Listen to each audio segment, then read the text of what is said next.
Hello everyone, कैसे हैं आप लोग। उम्मीद करता हूँ आप लोग बहुत ही बढ़िया होंगे। तो आज हम लोग स्टार्ट करने वाले हैं क्लास 10th का मैथ चैप्टर नंबर 7, जिसका नाम है कोऑर्डिनेट ज्योमेट्री।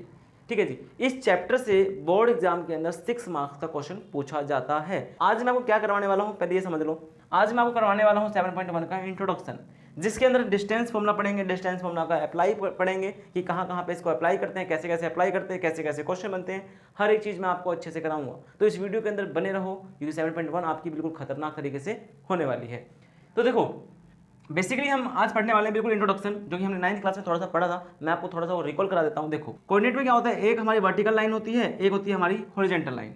इस वाली लाइन को कहते हैं हॉरिजॉन्टल लाइन, इस वाली लाइन को हम कहते हैं वर्टिकल लाइन। इतनी बात क्लियर है? ठीक है जी। इस वाली लाइन को हम कहते हैं एक्स एक्सिस, इस वाली लाइन को हम कहते हैं वाई एक्सिस। क्लियर? ये होगी हमारी एक्स एक्सिस, ये होगी हमारी वाई एक्सिस। जहां पर एक्स एक्सिस और वाई एक्सिस एक दूसरे को कट करेंगे, उस वाले पॉइंट को हम बोलेंगे ओरिजिन। क्या बोलेंगे? ओरिजिन। ठीक है। अब देखो भाई, ओरिजिन से इधर भी एक लाइन आ रही है तो ये पूरी एक्स एक्सिस, लेकिन ओरिजिन से इधर वाली जो एक्सिस होगी वो हमारी पॉजिटिव एक्स एक्सिस होगी और इधर होगी हमारी नेगेटिव एक्स एक्सिस। सेम इसी तरीके से वाई एक्सिस में भी ऐसे होगा, इधर होगा हमारा पॉजिटिव वाई एक्सिस और इधर होगा हमारा नेगेटिव वाई एक्सिस। क्लियर? बात समझ में आ रही है? अब बात करते हैं एक्स एक्सिस पर। वैसे मेनली आपको मैं बता दूं, मान लो यहाँ पे 1 है, यहाँ पे 2 है, यहाँ पे 3 है। मैं यहाँ से लेकर यहाँ तक ट्रैवल करता हूँ। ठीक है, मतलब कि हम कह सकते हैं कि एक्स कोऑर्डिनेट को हम क्या कहते हैं? हम कहते हैं एबसिका भी कहते हैं। एक्स कोऑर्डिनेट को क्या कहते हैं? एबसिका कहते हैं। वाई कोऑर्डिनेट को क्या कहते हैं? वाई कोऑर्डिनेट को हम ऑर्डिनेट कहते हैं। क्या कहेंगे? ऑर्डिनेट। मान लो कि सवाल कैसे पूछेगा, 3,5 देगा, 3,5 में पूछेगा ऑर्डिनेट क्या है। तो ऑर्डिनेट क्या होगा? देखो, पहले मैं आपको बता दूं, कोऑर्डिनेट के अंदर पहले जो वैल्यू लिखते हैं वो एक्स की होती है और दूसरी वैल्यू वाई की होती है। तो वाई वाला कोऑर्डिनेट क्या होगा? ऑर्डिनेट। और एक्स वाला कोऑर्डिनेट क्या होगा? एप्सिका। तो सवाल आपसे पूछा गया था ऑर्डिनेट के बारे में, तो इसमें y = 5 क्या हो जाएगा? y = 5 हो जाएगा, जिसको हम ऑर्डिनेट भी कहते हैं। इतनी बात क्लियर है? उसके बाद मान लो कि मैंने ये कहा -2,6, इसमें -2 क्या है? तो -2 जो है आपका वो क्या है? एप्सिका है। क्लियर? तो बेसिकली यहाँ से 2 सवाल आपके ऐसे बन जाते हैं, एप्सिका और ऑर्डिनेट के। क्लियर? इस वाली लाइन पर ये कौन सी एक्सिस है हमारी? X axis. कौन सी एक्सिस है? X axis. तो एक्स एक्सिस पर y की वैल्यू 0 होगी, एक्स एक्सिस पर y की वैल्यू 0 होगी और y एक्सिस पर x की वैल्यू 0 होगी। कोई भी कोऑर्डिनेट आपको अगर आपको दिखाना होता है तो हम x, y दिखाते हैं। लेकिन अगर आपसे कोई पूछे कि x एक्सिस का कोऑर्डिनेट क्या होगा, मतलब कि x की वैल्यू तो x रहेगी, y की वैल्यू 0 हो जाएगी। y एक्सिस का कोऑर्डिनेट कोई आपसे पूछता है तो क्या बताओगे? x की वैल्यू 0 हो जाएगी, y की वैल्यू y रहेगी। मोस्ट इंपॉर्टेंट ये बात है हमारी। ये हमारे कोऑर्डिनेट हो गए, ये x एक्सिस का कोऑर्डिनेट हो गया, ये y एक्सिस का कोऑर्डिनेट हो गया। सर ये ओरिजिन क्या है? ओरिजिन क्या है? आपने 9th क्लास में पढ़ा है, फिर भी मैं आपको बता दूं। ओरिजिन पर क्या होता है हमारा? x की वैल्यू भी 0 होती है, y की वैल्यू भी 0 होती है। तो ओरिजिन का कोऑर्डिनेट क्या होगा? 0,0 होगा। क्लियर? देखो भाई, अब x एक्सिस और y एक्सिस एक दूसरे को यहाँ पे काटते हैं और काटने से यहाँ पे 4 घर बनते हैं। 4 घर कैसे? पहला घर मतलब कि first quadrant, second quadrant, third quadrant and fourth quadrant. ये 4 क्वाड्रेंट आपके बन जाते हैं। क्लियर है? अब फर्स्ट क्वाड्रेंट के अंदर x की वैल्यू भी प्लस होगी, y की वैल्यू भी प्लस होगी। ये प्लस प्लस हो गया। कैसे हो गया मैं आपको फिर से बताता हूँ। देखो, फर्स्ट क्वाड्रेंट से कौन सी दीवार लग रही है, कौन कौन सी लाइन लग रही है? एक तो सर ये y की लाइन लग रही है, एक तो सर ये x की लाइन लग रही है। अब हम कोई भी कोऑर्डिनेट दिखाते हैं तो पहले वैल्यू x की और दूसरी वैल्यू y की। तो इस वाले घर से 2 दीवारें लगती है, एक दीवार ये वाली x की और एक दीवार y की। तो पहले कौन सी दीवार आएगी? x वाली। तो x भी प्लस का है और y भी कैसा है? प्लस का है। तो यहाँ पे प्लस प्लस हो जाएगा। ठीक है। अब जब हम सेकंड क्वाड्रेंट में आए तो इसमें क्या होगा? इसमें x हो जाएगा माइनस का, माइनस की वैल्यू, और y वाली दीवार जो है वो प्लस की है। ठीक है। थर्ड क्वाड्रेंट में आने के बाद इसमें x माइनस है और y नीचे है तो y भी माइनस है। फोर्थ क्वाड्रेंट में गए तो इसमें x प्लस का है और y है माइनस का, तो प्लस माइनस हो जाएगा। सर यहाँ से सवाल पूछेगा कैसे? सवाल ऐसे पूछेगा कि ये बताओ -2, -6 इन विच क्वाड्रेंट विच लाई, मतलब कि -2,6 जो है वो कौन से क्वाड्रेंट में आएगा। तो आपको नंबरों को नहीं देखना, आपको निशान देखना है। तो दोनों जगह क्या है? x भी माइनस है और y भी माइनस है। तो माइनस माइनस कौन से क्वाड्रेंट मैंने आपको बताया? थर्ड क्वाड्रेंट में। इसका ऑप्शन लगा देना आपका थर्ड क्वाड्रेंट। ठीक है जी। 1 मार्क्स का सवाल पूछा जाता है भाई, ये बड़े इंपॉर्टेंट तरीके से समझा रहा हूँ, ठीक है। अब मान लो कि आपसे कोई पूछता है 2, -8, तो ये कौन से क्वाड्रेंट में आएगा, मतलब x की वैल्यू प्लस y की वैल्यू माइनस, x की वैल्यू प्लस y की वैल्यू माइनस, ये आएगा आपका 4th क्वाड्रेंट में। क्लियर।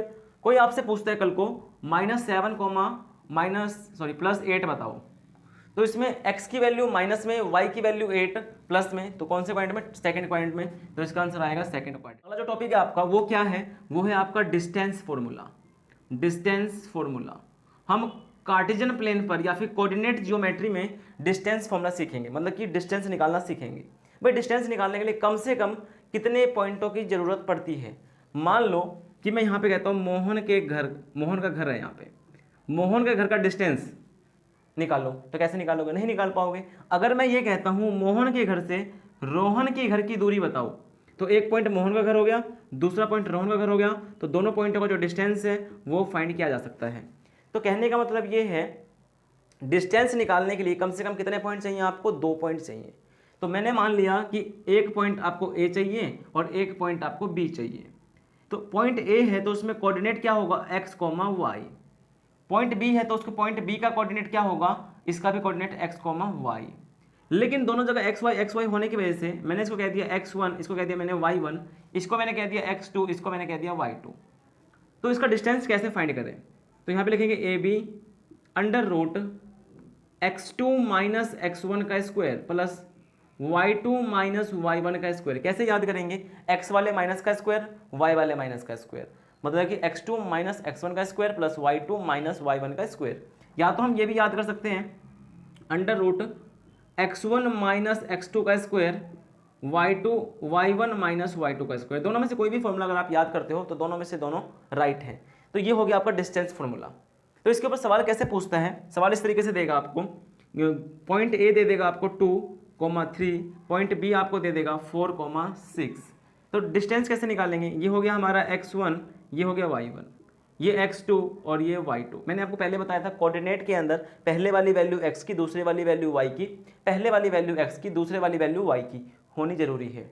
अब इसका डिस्टेंस कैसे निकालेंगे, A B is equal to √ formula लगाएंगे x2 - x1 का स्क्वायर y2 - y1 का square is equal to 4 - x2 कितना है 4, x1 कितना है 2, तो 4 - 2 का स्क्वायर 6 - 3 का स्क्वायर √ 4 में से 2 गया 2, 2 का स्क्वायर 4, 6 में से 3 गया 3, 3 का स्क्वायर 9, तो √ कितना आ गया 9 4 13, 13 यूनिट इसका आंसर आ गया। क्लियर है। तो ये होता है डिस्टेंस फॉर्मूले के ऊपर आया गया सवाल। अब देखो इसी टॉपिक से रिलेटेड आपके सवाल बनते जाएंगे। 7.1 का मोस्ट ऑफ द केसेस जो है यहीं से आएगा। एक डिस्टेंस निकालने के लिए बोलते हैं, क्वेश्चन आपको देता हूँ फिर आपको समझ में आएगा कि सवाल कैसे पूछा जाता है। ऐसे देगा, फाइंड डिस्टेंस 5,2 फ्रॉम ओरिजिन। अब सवाल ये है कि यहाँ पे तो एक ही पॉइंट आया और यहाँ पे कह रहे हैं डिस्टेंस निकालने के लिए, और मैंने आपको क्या बताया था, डिस्टेंस निकालने के लिए कम से कम आपके पास 2 पॉइंट होने जरूरी हैं। तो देखो भाई एक पॉइंट तो ये हो गया और एक पॉइंट यहाँ पे छुपा हुआ है ओरिजिन में। मैंने जब आपको अभी इंट्रोडक्शन कराया था तो ओरिजिन पे मैंने आपको बताया था कि ओरिजिन का जो कोऑर्डिनेट होता है वो क्या होता है 0,0।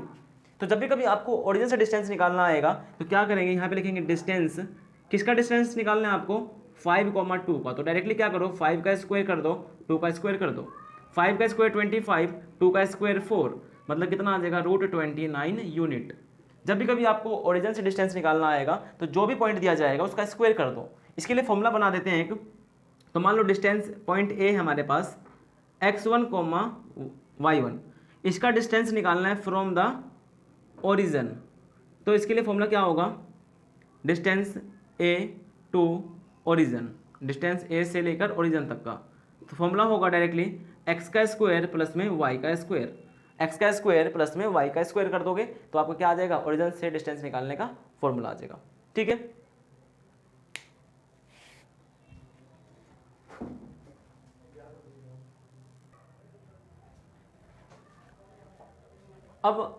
अब आपके एक्सरसाइज में जो है डिस्टेंस फॉर्मूले से सवाल कैसे कैसे पूछे गए हैं वो आपको मैं बताता हूँ। देखो डिस्टेंस फॉर्मूले के अंदर जो डिस्टेंस आपका फॉर्मूला है, डिस्टेंस फॉर्मूला, इससे रिलेटेड कितने टॉपिक बनते हैं। सबसे पहला टॉपिक है आपका कोलिनियर का। दूसरा टॉपिक आपका है ट्राइंगल का, तीसरा टॉपिक है आपका क्वाड्रिलेटरल का। ये तीन टॉपिक अगर आपने क्लियर कर लिया ना, ये तीन टॉपिक अगर आपने क्लियर कर लिया ना, तो 7.1 आपका बिल्कुल अच्छे से क्लियर हो जाएगा। अब ये देखो एक एक करके मैं डिस्कशन करता हूँ। कोलिनियर क्या होता है? कोलिनियर हेडिंग डालेंगे कोलिनियर। देखो मैं डिस्कशन कर रहा हूँ टॉपिक्स के बारे में, टॉपिक्स में डिस्कशन इस तरीके से कर रहा हूँ कि सवाल कैसे कैसे आएंगे आपके एक्सरसाइज के अंदर। अगले वीडियो के अंदर पार्ट 2 के अंदर मैं इन सभी क्वेश्चनों का सॉल्यूशन देने वाला हूँ, ठीक है। तो देखो इसको कोलिनियर को समझते हैं। कोलिनियर में क्या होगा, गिवन होगा आपको 3 पॉइंट गिवन होगा। क्या गिवन होगा? गिवन होगा आपको 3 पॉइंट लेट कर लेंगे, जिसमें से हम point A x1, y1, point B x, y, C point let कर लेंगे x, y, क्योंकि सारे पॉइंट तो x और y के फॉर्म में रहने वाले हैं, ठीक है। 3 पॉइंट इसके अंदर आपको गिवन होंगे। कोलिनियर का मतलब होता है जब सारे के सारे पॉइंट एक ही लाइन पर हो। कोलिनियर का मतलब होता है जब सारे के सारे पॉइंट एक ही लाइन पर हो, उसे हम कोलिनियर कहते हैं। फॉर एग्जांपल की मैं बात कर लेता हूँ, एक लाइन ये मैंने ले ली, ये हमारा पॉइंट ए हो गया, ये पॉइंट हमारा बी हो गया, ये पॉइंट हमारा सी हो गया। अगर मैं ए से लेके बी का डिस्टेंस प्लस बी से लेके सी तक का डिस्टेंस, मतलब कि distance of A B plus distance of B C, अगर मैं इन दोनों को प्लस करूं तो किसके बराबर आएगा? Distance of A C K is equal to distance of A C K. तो अगर ये कंडीशन सेटिस्फाइड कर रही है, तो हमारा वो पॉइंट क्या होगा? कोलिनियर होगा, अदरवाइज कोलिनियर नहीं होगा। ध्यान से समझना, आपको करना क्या रहता है, जब आपको 3 पॉइंट देकर पूछे कोलिनियर, तो क्या करोगे? पहले आप निकालोगे ए से लेकर बी का डिस्टेंस, मतलब कि ए बी का डिस्टेंस फॉर्मूला जो सिखाया था, उसके फिर आप निकालोगे बी से लेकर सी का डिस्टेंस, फिर आप निकालोगे सी से लेकर ए का डिस्टेंस, फिर आप यहाँ पे ये कंडीशन लगाओगे, दो जो साइडें हैं उनका सम इज इक्वल टू में बड़े वाले साइड के इक्वल होना चाहिए। अगर वो आ रहा है, मतलब कि ए बी प्लस में बी सी बराबर सी ए अगर आ रहा है, इन दोनों के आंसर को प्लस करके इस आंसर के बराबर आ रहा है, तो वो कोलिनियर हो जाएगा, अदरवाइज वो कोलिनियर नहीं होगा, ठीक है। तो ये था आपका कोलिनियर का टॉपिक। उम्मीद करता हूँ समझ में आया। इस टॉपिक को अगर आप स्क्रीनशॉट लेना चाहते हैं तो स्क्रीनशॉट ले लो, नोट करना चाहते हैं तो नोट कर लो फटाफट से। अब हम बात करने वाले हैं ट्राइंगल की। ट्राइंगल में मेनली हम इस ट्राइंगल में 4 पार्ट्स पढ़ने वाले हैं। ट्राइंगल्स के 4 पार्ट कौन कौन से पढ़ने वाले हैं? पहला पढ़ेंगे स्केलन, दूसरा पढ़ेंगे आइसोसेलेस ट्राइंगल, तीसरा पढ़ेंगे इक्विलैटरल ट्राइंगल, और चौथा पढ़ेंगे हम राइट एंगल ट्राइंगल। समझ में आ रहा है? अब डिस्टेंस फॉर्मूले में इसकी क्या बात हो गई भाई? डिस्टेंस फॉर्मूले में ये टॉपिक कहाँ से आ गया भाई? क्यों आ गया? ट्राइंगल का टॉपिक है ये तो। देखो भाई, इसमें कैसे पॉइंट पूछेगा। ट्राइंगल में 3 पॉइंट होते हैं। मान लो कि मैंने ट्राइंगल बनाया, ट्राइंगल में 3 पॉइंट होते हैं, पॉइंट ए, पॉइंट बी और पॉइंट सी। अगर डिस्टेंस ए बी का डिस्टेंस, ए सी का डिस्टेंस और बी सी का डिस्टेंस, सारे के सारे डिस्टेंस इक्वल हो जाए, तो वो क्या होगा? इक्विलैटरल होगा। सबसे पहले मैं बात इसकी विशेषताएं बता देता हूँ। स्केलन ट्राइंगल वो ट्राइंगल होते हैं जिसमें कोई भी साइड इक्वल नहीं होती। आइसोसेलेस ट्राइंगल वो ट्राइंगल होते हैं जिसमें 2 साइडें बराबर होती है। इक्विलैटरल ट्राइंगल कौन से ट्राइंगल होते हैं? जिसमें ऑल साइड्स आर इक्वल होते हैं। राइट एंगल ट्राइंगल क्या होता है? इसमें पाइथागोरस लगता है, h का स्क्वायर, p का स्क्वायर, b का स्क्वायर। तो जो भी कंडीशन सेटिस्फाइड करेगा उसके अकॉर्डिंग हम उस ट्राइंगल को बोलेंगे। अब पॉइंट क्या देगा? पॉइंट आपको ए दे देगा x, y, पॉइंट बी आपको दे देगा x, y, और सी पॉइंट दे देगा x, y। अब ये बोलेगा कि इन तीनों पॉइंटों से आपको एक ट्राइंगल बनाना है।